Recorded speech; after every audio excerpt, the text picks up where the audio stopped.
You can't be serious, Laura. That's not your place, my father said, his voice slicing through the boardroom like a blade. I sat taller, steadying my trembling hands, and met his gaze across the polished table. With all due respect. Dad, I replied, my voice calm but unwavering, I wouldn't suggest this if I didn't believe it was the best path for the company. His eyes narrowed, but I held firm. This was my chance, and I wasn't letting it slip away. My name is Laura Bennett, and I was 28 when this all unfolded. I worked at my father's energy company, Bennett Solutions, a powerhouse in Dallas's corporate scene. Growing up, I knew this company was our family's heart, my dad's legacy, built from nothing. But while my older brother, Nathan, was primed to take the throne, I was always an afterthought. No matter how hard I worked or how many degrees I earned, Dad never saw me as part of the empire. Still, I fought for my place, and this moment, standing up to him, sparked a journey that changed everything. This is a story of being overlooked, battling for respect, and proving my worth in a world that wasn't built for me. Stay with me, because if you've ever felt invisible in your own story, you'll feel every step of this, and the ending will leave you cheering. I joined Bennett Solutions at 22, fresh from college with a business degree and a hunger to prove myself. Dad didn't make it easy. You can work here, he said, leaning back in his oak-paneled office, but don't expect favors just because you're my daughter. Earn it. I didn't want handouts, I wanted to show I belonged. I started at the bottom, learning the company inside out, from the hum of the drilling sites to the tense deals in the executive suite. But Nathan cast a long shadow. Straight out of business school, he landed a cushy VP role, no experience required. While I crunched numbers and trailed mid-level managers. Whispers followed him, executives doubted his skills, but as Dad's golden son, he didn't care. I stayed late, poring over reports, studying market trends, determined to know more than anyone. The energy sector was shifting, old methods were faltering, and sustainability was the future. I saw Bennett Solutions lagging, clinging to outdated rigs and ignoring green tech. During a team meeting, I spoke up. We should invest in renewable energy research, I said. Nathan smirked. Renewables? Laura, this is oil and gas. You can't just stick a wind turbine on a well. The room laughed, my face burned, but I pressed on. I'm not saying ditch oil. The market's changing. If we don't adapt, we'll be left behind. Dad stayed silent, his face a mask. The meeting ended, and I thought I'd been ignored. But that night, an email from Dad landed. Prepare a report on renewable trends. It was small, but it was something, a crack in his armor. That email became my lifeline. I spent weeks researching, interviewing experts, and building a case. When I handed Dad the report, my hands shook. He skimmed it, brow furrowed. It's solid, he said, looking up. I'll review it. Not praise, but enough to fuel me. Weeks later, I overheard him pitching my ideas to the board, no credit given. It stung, but it meant I was getting through. I had a foothold at Bennett Solutions, and I wasn't letting go. Over 6 years, I clawed my way up. Promotions were battles, Nathan glided into roles, while I fought for every step. By 25, I led small projects, managing budgets and earning respect among younger execs. Being a woman in a male-driven industry meant every slip was magnified, every win downplayed. I let my work speak, and by 28, I was a senior manager in operations, overseeing key projects. Nathan, though, coasted. His choices, flashy deals. Short-term gains, showed cracks, but Dad turned a blind eye. The status quo held until I shattered it. The boardroom clash was my breaking point.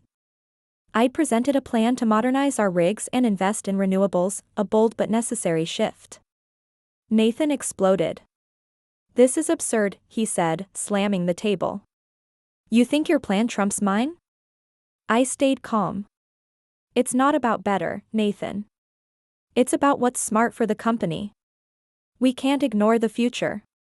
Dad's stare was icy. You think you know more than us, Laura? More than me. My heart raced, but I thought of the years I'd poured in, the nights spent studying, the ideas I'd fought for. Yes, I said, locking eyes with him. In this, I do. Silence gripped the room. Dad's jaw tightened. We're done, he said, voice cold. Everyone out. Nathan smirked as he passed. Nice try, little sister. I stayed, fists clenched, as the others left. Alone with Dad, the air was heavy. Do you know what you're doing, Laura? He said, his voice low, almost a growl. Challenging me in front of everyone? I swallowed hard. Dad, in here, I'm not just your daughter. I'm an executive. I care about this company, not egos. If we don't change, we'll lose everything you've built. His eyes flashed. You think it's ego? I made this company from nothing. I won't let you undermine it to prove a point.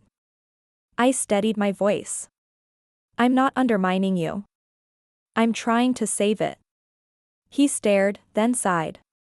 You're bold, I'll give you that. But boldness isn't always smart. He stood, ending the talk. Show me you can back it up. As he left, my pulse pounded.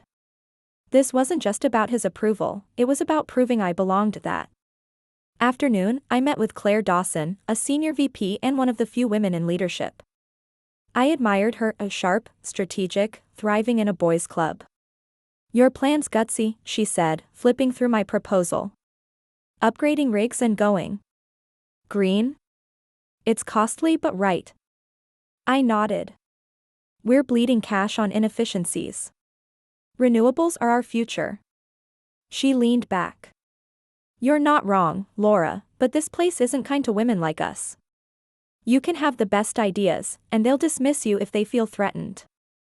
I sighed. I know. But if I don't push, who will? The data's clear. Claire smiled faintly.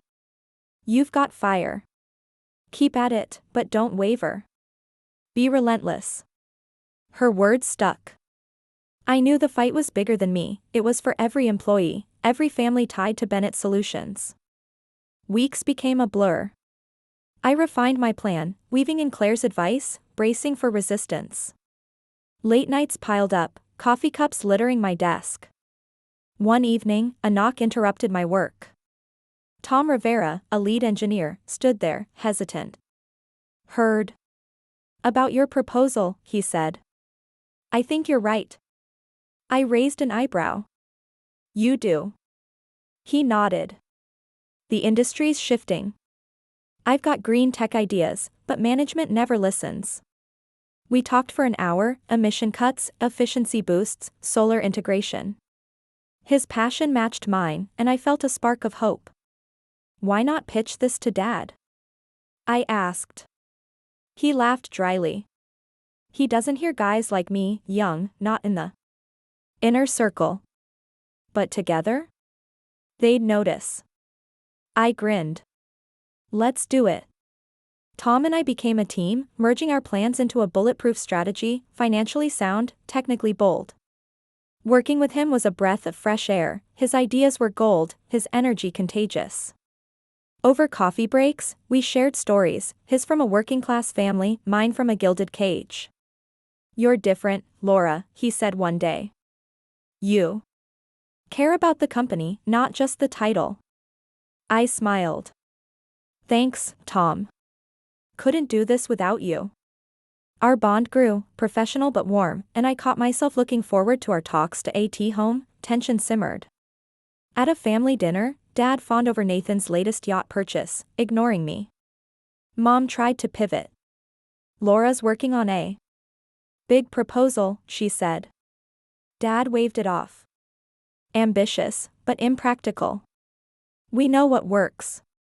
I bristled. Dad, sticking to old ways won't last. Nathan smirked. Here we go, little sister knows best. I kept calm. I'm saying. We need options to survive. Dad's fork clattered. Enough, Laura. Not here. The table went quiet, my outsider status clear. That night, I called Claire. It's like hitting a wall, I vented. She was gentle but firm. Change is hard, especially here. But you're not just fighting for you, it's for everyone who relies on this company. She was right.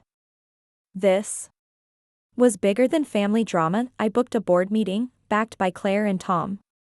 Standing before the directors, I laid out our plan, data, projections, benefits. Silence followed, then a board member spoke. This is strong. We'll consider it. Dad looked uneasy, Nathan fumed, but the facts stood tall. Afterward, Dad called me in.